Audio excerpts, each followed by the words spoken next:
नमस्कार श्रोते हो, तुम्ही ऐकत आहात भाग्यविधाता भाग 23.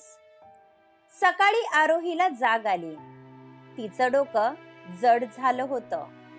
तिच्यामध्ये उठून उभं राहण्याचं सुद्धा त्राण राहिलं नव्हतं. तिने घड्याळात पाहिलं तर 9 वाजले होते. आपण इतका वेळ कसं काय झोपून राहिलो हेच तिला समजत नव्हतं. आरोही दोन्ही हाताने डोकं पकडून बसली होती. तसा तिला काल रात्रीचा प्रसंग आठवला. काल रात्री ते माझ्यासोबत होते. तिने शेजारी पाहिलं तर तिच्या जवळ कोणीच नव्हतं. तिची नजर ड्रेसवर गेली. तो खांद्यावरून खाली ओघळला होता. काल रात्री ती नशेत असली तरी त्याचा स्पर्श अजूनही तिच्या तनामनामध्ये भिनत होता. काल रात्री तो आला होता, मग अचानक मला सोडून कुठे गेला? आनंदीला वाईट वाटत होतं. आपला भास झाला असेल हे समजून तिने डोळे पुसले आणि बाथरूममध्ये गेली. तिचं लक्ष समोर असणाऱ्या मिररमध्ये गेलं तर तिच्या ओठांवर दाताचा व्रण उमटला होता, ज्यामुळे तिचा खालचा ओठ सुजला होता. याचा अर्थ तिला भास झाला नव्हता, पण तो या ठिकाणी आला कसा हेच तिला समजत नव्हतं. कितीतरी वेळ जान्हवी हातामध्ये असलेलं ब्रेसलेट पाहत होती. सिद्धार्थने तिच्यावर चांगलंच इम्प्रेशन पाडलं होतं. पहिल्यांदा कोणी मुलगा तिला मनापासून आवडला होता. त्याचा दिलखुलास स्वभाव आणि चेहऱ्यावर असलेली दिलखेच स्माईल कोणालाही भुरळ पाडण्यासाठी पुरेशी होती. त्यात सिद्धार्थ हा कमालीचा हँडसम होता. अशामध्ये तिच्यामध्ये असलेल्या स्त्री सुलभ भावना जागृत होणे स्वाभाविक होते. सॉरी जानू, मला उठायला उशीर झाला. तुझा ब्रेकफास्ट झाला आहे का? आरोहीने विचारलं. पण जान्हवी आपल्याच विश्वात हरवली होती. जानू, तुझं लक्ष कुठे आहे? वाव, किती सुंदर ब्रेसलेट आहे. कोणी दिलं? आरोहीने विचारलं आणि ती भानावर आली. सिद्धार्थने दिला आहे. अभिजित भाईचा फ्रेंड. तू पाहिलं त्याला? जान्हवीच्या चेहऱ्यावर चमक होती, जे आरोही पहिल्यांदा पाहत होती. नाही पाहिलं, पण आता भेटावं लागेल, आरोही म्हणाली. असं का म्हणतेस? जान्हवीने न समजून विचारलं. स्वतःला आरशामध्ये पहा, मग समजेल. आरोहीने जान्हवीची व्हीलचेअर आरशासमोर फिरवली. तिच्या चेहऱ्यावर लाजेची लाली स्पष्ट दिसत होती. तू भलताच विचार करत आहे. असं काहीही नाही. आपण ब्रेकफास्ट करायला जाऊयात. मला भूक लागली आहे. जान्हवीने विषय बदलला आणि दोघी डायनिंग एरियामध्ये गेल्या. दोघी जणी ब्रेकफास्ट करत होते. गुड मॉर्निंग बच्चा. कालची पार्टी कशी झाली? तुला आवडली ना? विश्वजित नुकताच जिममधून आला होता. त्याला पण उठायला उशीर झाला होता. तुम्ही अजिबात माझ्यासोबत बोलू नका. पार्टी सोडून तुम्ही कुठे गेला होता? मी तुमची किती वाट पाहिली, जान्हवी म्हणाली. एका क्लायंटचा कॉल आला होता म्हणून स्टडी रूममध्ये बसलो होतो. उशीर झाला म्हणून आलो नाही. विश्वजित खोटं बोलत होता. त्याची नजर आरोहीवर गेली तर ती आपल्याच विचारात हरवली होती. गुड मॉर्निंग मिस आरोही. विश्वजितच्या आवाजाने ती भानावर आली. गुड मॉर्निंग सर, आरोही अडखळत म्हणाली. तुझ्या ओठांना काय झालं आहे? किती सुजलं आहे? जान्हवीची नजर तिच्या ओठांवर गेली. तसा विश्वजितला काल रात्रीचा प्रसंग आठवला. अजूनही तिच्या लाल चुटूक ओठांवर स्पर्श करण्याचा मोह त्याला झाला होता. आय थिंक झोपेमध्ये असताना मुंगी चावली असेल, आरोही म्हणाली. व्हॉट? आपल्या बंगलोमध्ये मुंगी आहे? भाई, तुम्ही क्लिनिंगवर लक्ष द्यायला हवं. आजकाल आपले नोकर आळशी झाले आहेत. पहा ना, तिचा ओठ किती सुजला आहे. जान्हवीला वाईट वाटत होतं. पाहू दे मला. विश्वजितने अलगद तिच्या ओठांवर बोट फिरवलं.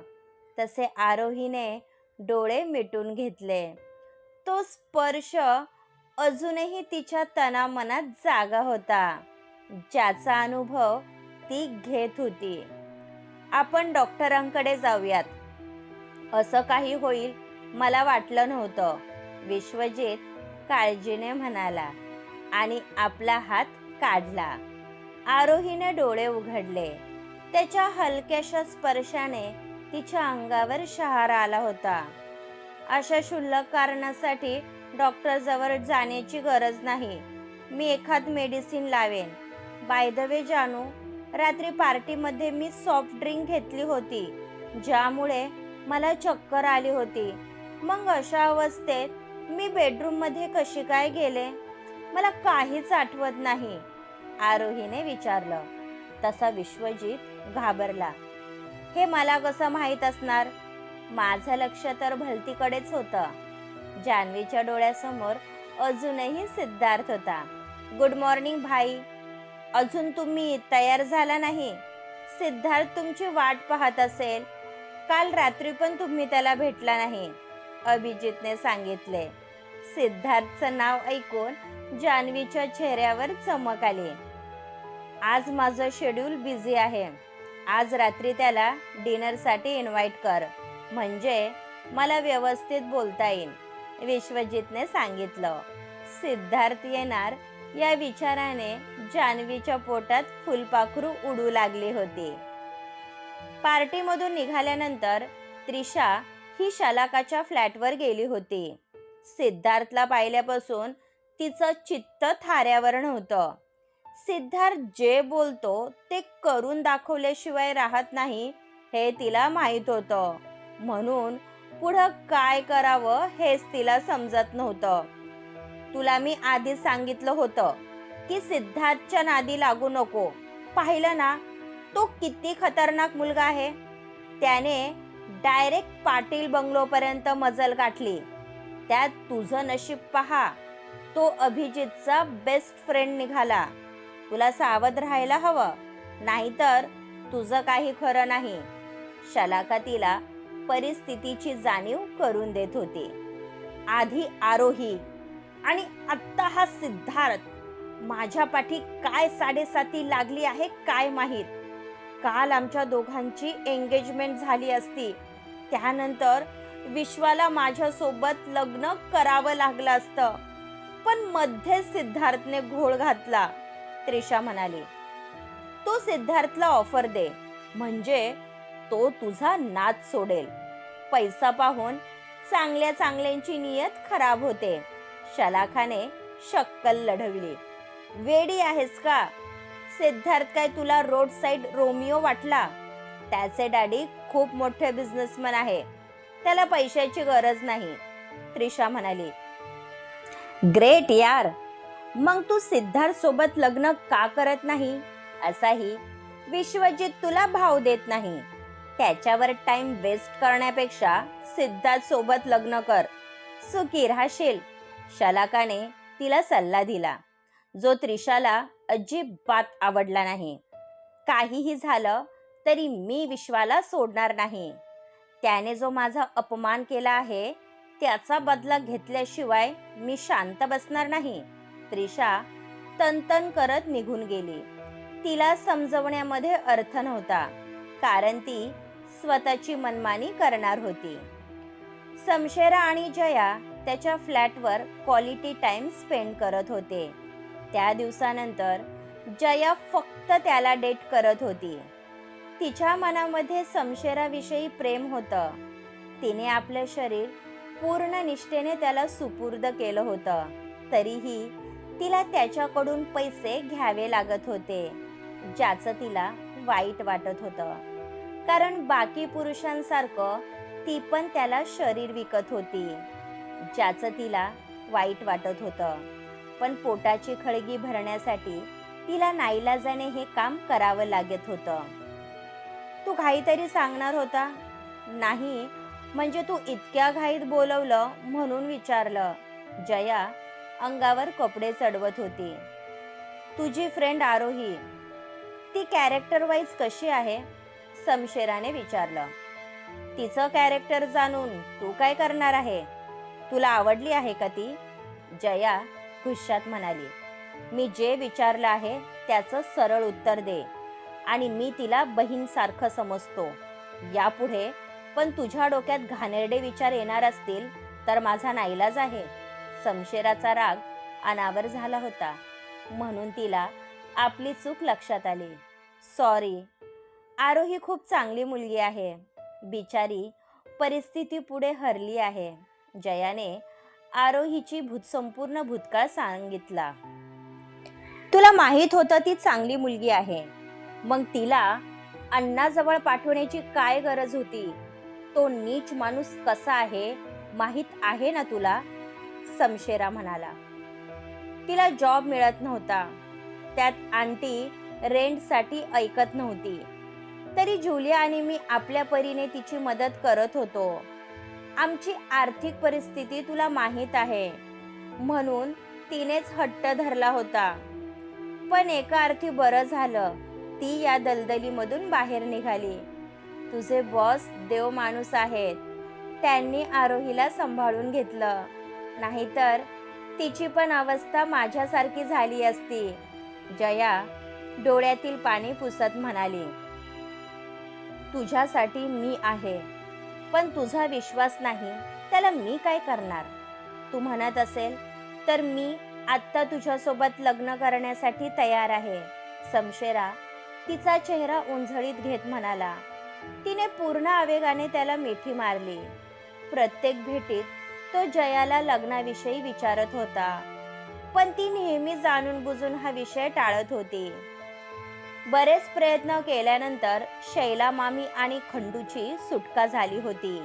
या दिवसात पोलिसांनी दोघांचा चांगला समाचार घेतला होता, ज्यामुळे दोघांची हाडं खिळखिळी झाली होती. दोघे नुकतेच घरी आले होते. त्यांनी जे कृत्य केलं होतं त्यामुळे आजूबाजूची माणसं त्यांना पाहून नाक मुरडत होते. या पोरीने आपल्याला कुठे तोंड दाखवायला जागा ठेवली नाही. ज्या दिवशी माझ्या समोर येईल मी तिच्या नरडीचा घोट घेईल. शैला मामी दातओठ खात म्हणाली. आपलं चुकलं. तिच्या आईसोबत तिला वर पाठवायला हवं होतं. आता बघस तू हा खंडू काय करतो ते. नाही तिला या गावात फरफटत आणली आणि तिच्या सोबत लग्न केलं तर नावाचा खंडू नाही. खंडू हा गुंड प्रवृत्तीचा होता, त्यामुळे तो शांत बसणार नव्हता. त्रिशा अजूनही घरी आली नव्हती, म्हणून अमृताला टेन्शन आलं होतं. तिने ऐनवेळी एंगेजमेंट का मोडली याचे कारण तिला जाणून घ्यायचे होते, म्हणून ती त्रिशाची वाट पाहत होती. तू निवांत झोपा काढत आहे. तुझी मुलगी अजून घरी आली नाही याचं तुला काहीच कसं वाटत नाही? अमृता तिचा राग अमितवर काढत होती. आपली मुलगी लहान नाही आणि ही पहिली वेळ नाही जेव्हा ती घर सोडून गेली आहे. तिचा राग शांत झाल्यावर येईल ती, अमित बेफिकीरपणे म्हणाले. तू माझ्या बाबतीत जसा वागला तसाच त्रिशाच्या बाबतीत वागत आहे.